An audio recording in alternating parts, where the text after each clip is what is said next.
नमस्कार, आप देख रहे हैं तरंग 24 न्यूज़। मैं रवि कुमार पांडे और मैं आप लोगों को मिलवा रहा हूं आज जिला कांग्रेस कमेटी के उपाध्यक्ष श्री हरिहर सोनी जी।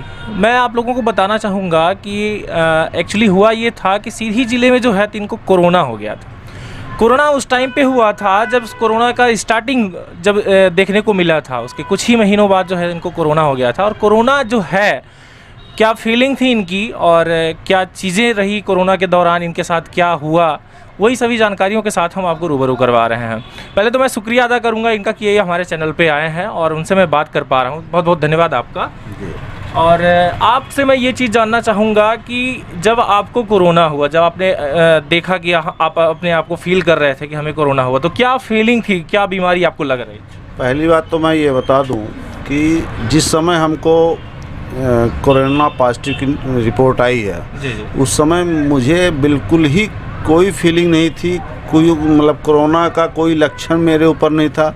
सिर्फ हफ्ते भर से बुखार आ रही थी हैं। जी। लेकिन जब कोरोना पॉजिटिव की रिपोर्ट आ गई और मुझे हॉस्पिटलाइज किया गया जी, उसके बाद मेरी सांस बढ़ना शुरू हो गई जी, और ऑक्सीजन जब लगाया गया जी, उसके बाद तो ऑक्सीजन निकालने की हिम्मत ही नहीं हो रही थी। ऑक्सीजन निकलते ही मुझे बड़ी ख़तरनाक फीलिंग हो रही थी कि लगता है कि मेरे सांस रुक जाएंगे। जी, जी। इसके पहले जब दूसरे को कोरोना की पता चलता था कि फला जगह 5 मिले, फला जगह 6 मिले, तो हम हंसी में उसको टाल देते थे कि मतलब वो पकड़, उसको ले गए, उसको ले गए, उसको ले गए।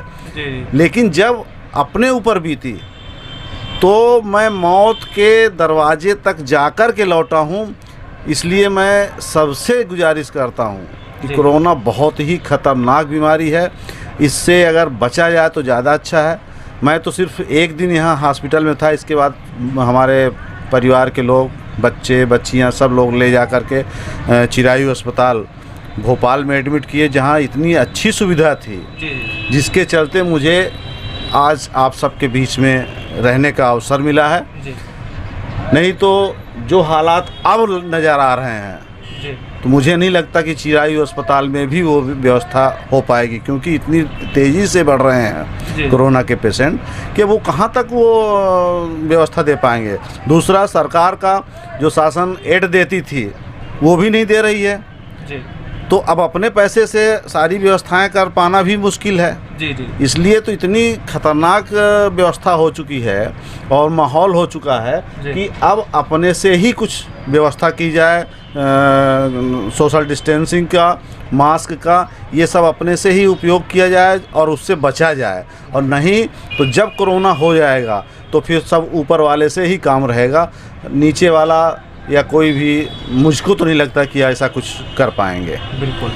मैं ये जानना चाहूँगा आपसे कि उस टाइम पे मतलब बीमारी क्या, लक्षण क्या बताए गए थे आपको? मुझे मैं गया था सुपेला में, दौड़ते मुझे बुखार हो गया जी। बुखार 2 दिन चला। उस बुखार के दरमियान हमने जनरल दवाई ली। इसके बाद डॉक्टर खरे साहब को दिखाए, उन्होंने दूसरे दिन जांच करवाई तो टाइफाइड की रिपोर्ट आई। टाइफाइड की दवा शुरू हो गई जी।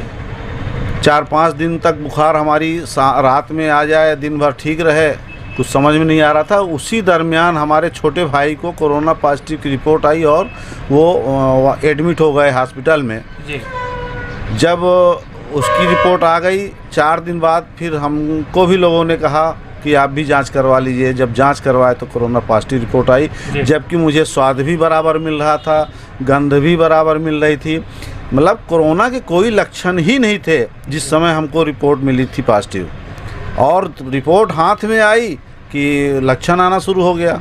अच्छा, मैं ये जानना चाहूँगा कि हॉस्पिटल जाने के बाद आपको ऐसा कुछ फील हो रहा था या घर से ही हो रहा था? नहीं, घर से कोई फीलिंग नहीं थी।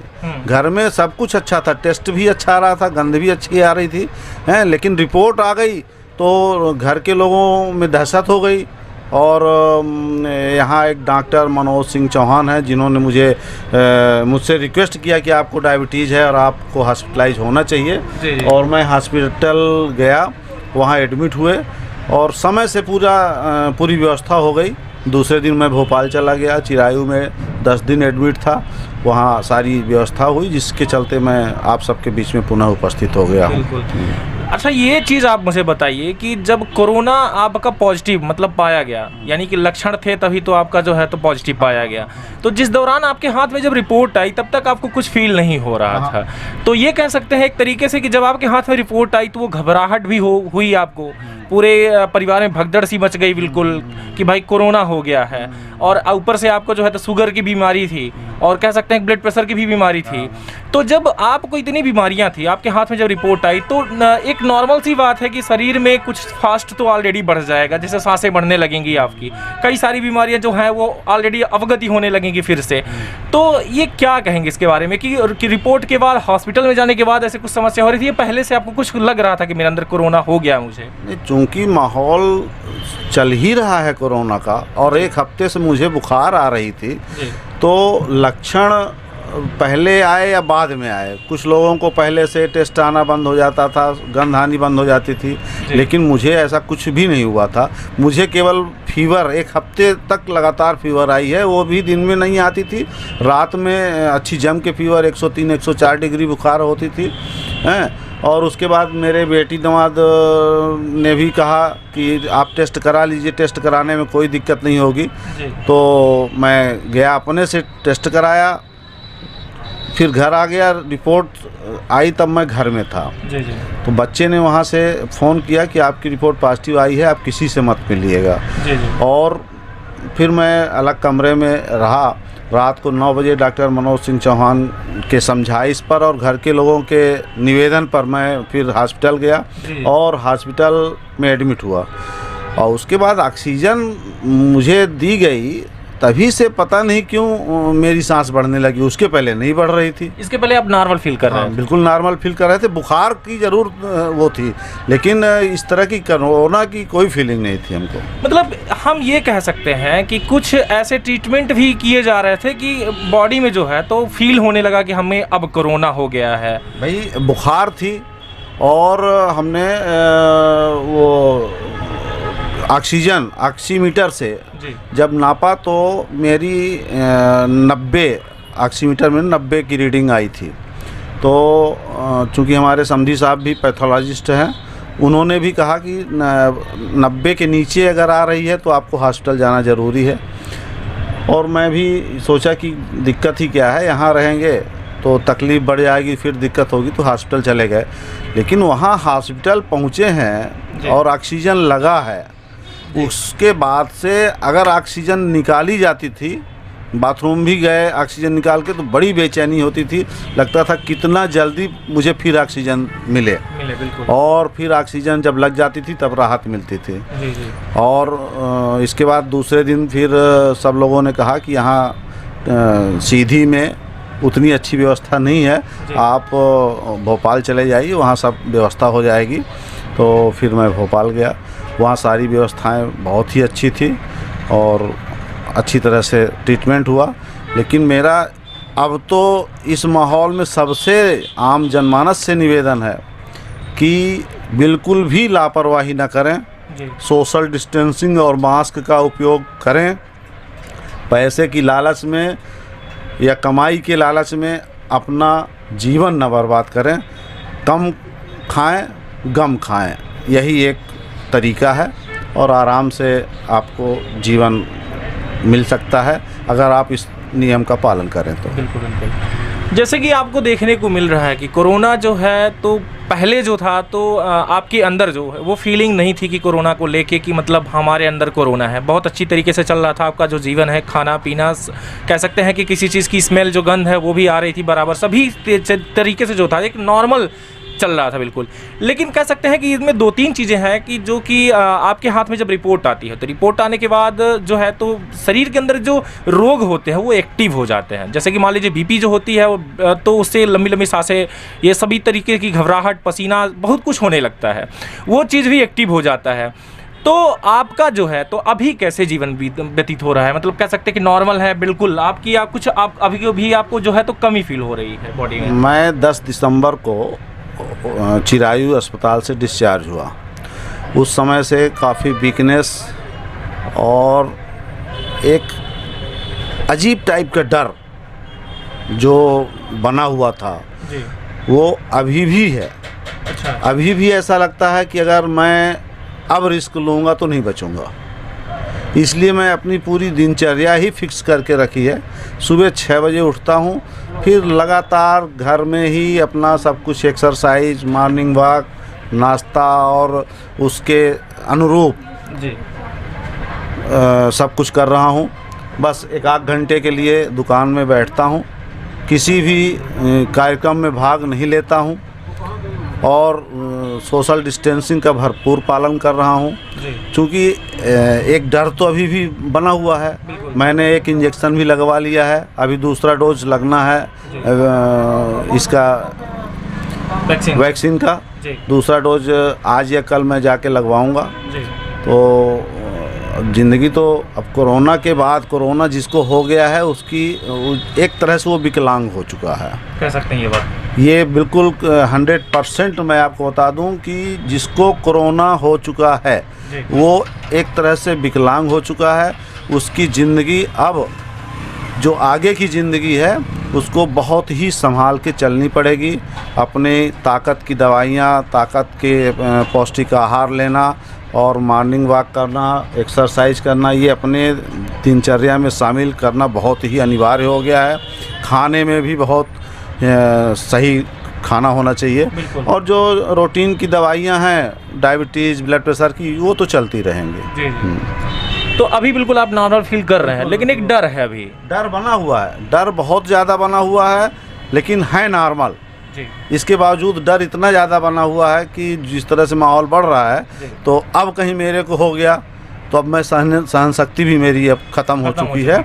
इसलिए मैं बहुत ही नपे तुले ढंग से काम कर रहा हूँ। बिल्कुल। तो आपको देखने को मिला कि कोरोना क्या था, कैसा रहा, और ये चीज़ आपको देखने को मिल रहा है कि आपका जो ये कोरोना है बॉडी में कैसे उस टाइम पे फील होता है, कैसे बीमारियां होती हैं, क्या लक्षण होते हैं। अच्छा, एक चीज़ मैं आपसे और जानना चाहूँगा कि जब आप हॉस्पिटल में थे तो क्या वहाँ पे कोई आपका बगल में या फिर कहीं पे भी आपको वहाँ पे मृत्यु या कोरोना आपको देखने को मिला कि किसी और को ऐसा कुछ? एक छोटी सी घटना आई थी उस दरमियान अपने वार्ड में। एक लेडीज़ थी, उसकी बच्ची भी एडमिट थी और बच्ची संयोग से वो दूसरे वार्ड में थी। जैन परिवार था और उसकी रात में मृत्यु हो गई। जब उसको किसी भी तरह से जानकारी हुई है उस औरत को, तो वो मतलब वो तड़फड़ा रही थी, खूब दौड़ भाग इधर उधर कर रही थी। करीब 10 डॉक्टरों की टीम ने उसको संभाल के रखा और रात भर तो वो वहीं उसी वार्ड में थी। सुबह जब ये पता चला कि इसकी घटना की वास्तविकता ये है कि इसकी बच्ची ख़त्म हो गई थी, वो इसलिए ऐसा कर रही थी, वो मिलना चाह रही थी। तो और डॉक्टर लोगों ने उसको वहाँ जाने से मना किया था और किसी तरह समझाइश देके रात भर रुके रहे। सुबह जब वो चली गई दूसरे वार्ड में, उसको शिफ्ट कर दिया गया। उसके पति भी शायद वहीं थे, तो पति के पास उसको शिफ्ट किया गया। उस दिन से वार्ड में थोड़ी सी कुछ नहीं, सभी लोगों को, जितने भी लोग थे, थोड़ा सा दहशत हो गई कि मतलब कोरोना से मर भी जाते हैं। जबकि उसके पहले ऐसा नहीं था। चिरायू में डेली 10-11 बजे के करीब 25-50 लोगों का जत्था निकलता था, सबके स्टेटमेंट लिए जाते थे। मरने वालों का तो कहीं कोई नाम ही नहीं था, केवल जो बच के निकल रहे हैं 50 लोग, उनका पूरा सब अभिनंदन करते थे। लेकिन किसी पेशेंट को ये नहीं पता होता था कि कोई मर भी रहा है यहाँ। लेकिन चूँकि हम वार्ड में थे और उस दिन ये घटना घटी, तो हम नहीं, हमारे वार्ड में लगभग 25-30 लोग थे, सबको दहशत हुई थी। और फिर नॉर्मल होने में, मतलब उस दिन रात में तो नींद बराबर नहीं आई थी, फिर दूसरे दिन से सब लोग नॉर्मल हो गए और नॉर्मल ज़िंदगी जी रहे थे। हॉस्पिटल में तो बहुत अच्छी व्यवस्था थी, उसकी मैं भूरी प्रशंसा करता हूँ। लेकिन अब जो बातें आ रही हैं, एक हमारे मित्र थे, हमारे पार्टी के ही उपाध्यक्ष हैं दिनेश द्विवेदी जी, वो यहाँ सीधी में एडमिट थे, फिर रीवा में एडमिट हुए। जब उनको ये पता चला कि मैं चिरायू से ठीक होके आया हूँ, तो उनके परिवार के लोग उनको वहाँ ले गए चिरायू में, और संयोग की बात है कि वो वहाँ नहीं बच पाए, वो अब हमारे बीच में नहीं रहे। बहुत ही बड़ी क्षति हमारे पार्टी को हुई है, समाज को हुई है। और तब से ऐसा लगने लगा कि सब भगवान के हाथ में है। ये कोरोना अगर जिसको निगल गया तो फिर बचना मुश्किल है। जी जी। इसलिए सब कोई सुरक्षित रहें, जो शासन की गाइडलाइन है उसका पालन करें। और बहुत अच्छा है, हफ्ते में 2 दिन लॉकडाउन जो हो रहा है, मैं इसका बिल्कुल तहे दिल से शुक्रिया अदा करता हूं, धन्यवाद, आभार प्रकट करता हूं कि ऐसा होना ही चाहिए। हफ्ते में 2 दिन का अवकाश सारी तरह की समस्याओं का निदान है। तो ये हफ्ते का सिर्फ 2 दिन का क्या मतलब है? जैसे मान लीजिए कि 4-5 दिन खुला हुआ है, 5 दिन के दौरान आपको देखने को मिलती है कि मार्केट की अच्छी खासी लंबी भीड़ जुट जाती है। सब्जी मंडी में इतनी ज़्यादा भीड़ होती है, गल्ला मंडी में इतनी ज़्यादा भीड़ होती है, बस स्टैंड में भी इतनी ज़्यादा भीड़ होती है। तो ये 5 दिन तो मान लीजिए खुला, तो इसका मतलब 2 दिन से क्या होने वाला है? देखिए क्या है कि हफ्ते भर लगातार मेहनत, सभी को लगता है कि दुकान खोलनी चाहिए, जी। बगल वाला खोले है तो हमको भी खोलना है। हमारी तबीयत अलाउ नहीं कर रही है, लेकिन चूँकि बगल में दुकान खोली है तो हमको खोलना है। और लॉकडाउन में ऐसा नहीं है, लॉकडाउन हुआ तो सबकी दुकानें बंद हो गई, 2 दिन बराबर रेस्ट हुआ और सबको रेस्ट मिल रहा है। लोग आवागमन भी कम कर रहे हैं और टाइम मिल रहा है। अभी लोगों को पिछली बार की घटना नहीं दोहराई जा रही है। भविष्य में हो सकता है संपूर्ण लॉकडाउन, अगर इसी तरह से केसेस बढ़ेंगे तो भविष्य में वो लॉकडाउन की भी पूरी संभावना है, चांसेस हैं। लेकिन अगर इस तरह से थोड़ा थोड़ा करके हमारे जो बच्चे बाहर हैं या आना चाह रहे हैं, उनको सारी सुविधाएं मिल रही हैं, अभी ट्रेन चल रही हैं, बसें चल रही हैं, सब व्यवस्थित हो जाएंगे। और उसके बाद अगर संपूर्ण लॉकडाउन भी होगा तो उस तरह की पिछली बार की तरह क्षति नहीं होगी, जनहानि नहीं होगी और लोग अपने अपने स्थान पर सुरक्षित पहुंच जाएंगे और किसी भी प्रकार का अमंगल नहीं होगा और लोगों की रोजी रोटी भी चलती रहेगी। जैसा कि एक तरह से पूरा लॉकडाउन करने पर लोग परेशान हो जाते हैं, रोजी रोटी की असुविधा होती है और अब शासन के पास उतनी शायद व्यवस्था भी नहीं है, इसलिए वो इस तरह से कदम उठा रही है। बहुत बहुत धन्यवाद आपका। ये चीज़ आपने को जो है तो देखने को मिल रहा है कि यहाँ पे जो है तो लॉकडाउन की समस्या जो है 2 दिन जो है तो कर रहे हैं, जिससे अपने को ये चीज़ देखने को मिल रहा है कि 2 दिन भी अगर हफ्ते में अगर आप रेस्ट लेते हैं तो हो सकता है आपकी बॉडी जो है तो एक्टिव रहेगी। वो जो आपके अंदर थकान रहती है वो चीज़ ना रहेगा और इससे खासकर आपको फ़ायदा होता है कि आप हफ्ते के 5 दिन भी अगर एक्टिव हैं तो अच्छी तरीके से काम भी कर पाएंगे और इसमें आपकी कोरोना होने के जो है तो चांसेस भी घट जाते हैं, क्योंकि आपके बॉडी के अंदर जो जम्स हैं वो आपके अंदर की जो सेल्स हैं उससे लड़ने के लिए जो है एक्टिव रहते हैं। आपने जाना जो है कि कोरोना क्या है, किस तरीके की फीलिंग आती है, क्या चीज़ें हैं, आखिर में क्या ये हवाई है या वाकई में कुछ था, जिसे आपको पता चल रहा है कि कोरोना से क्या क्या आपको समस्या हो सकती हैं। तो मैं भी एक बार फिर से आपसे गुजारिश करना चाहूँगा कि अपने हाथ को सैनिटाइज़र करें, आपको मास्क ज़रूर लगाना है, 2 मीटर की दूरी भी बनाएं और इतना ही नहीं, अगर आपके मास्क में कोई कमी आ रही तो उसे धुल के लगाइएगा, उसी मास्क को बार बार मत लगाइए, उससे भी आपको बीमारियां ज़रूर होती हैं। धन्यवाद। अभी तक आप देख रहे थे तरंग 24 न्यूज़। मैं रवि कुमार पांडे, कैमरामैन राकेश वर्मा के साथ। नमस्कार।